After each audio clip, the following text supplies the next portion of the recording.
தினமும் தான் அங்கே சிவபெருமானுக்கு கோயிலில் பூசை நடக்கட்டுமா, தினமும் தான் இவங்க தர்காவுக்கு போகட்டுமா, என்ன என்ன இது வச்சுது.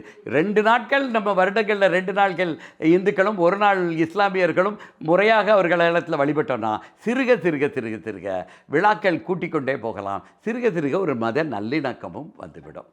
இது இல்லாமல் அரசாங்கம் இந்துக்கள்னால் 30 வருஷம்னாலும் நான் நீதிமன்ற ஆணையை நிறைவேற்ற மாட்டேன், இஸ்லாமியர்னால் அவர் மேலே விட்டுருவேன், அவர் அங்கே போய் எதை வேணாலும் சாப்பிட்டுட்டு போட்டால் நான் அதை கேட்டுக்கொள்ள மாட்டேன்.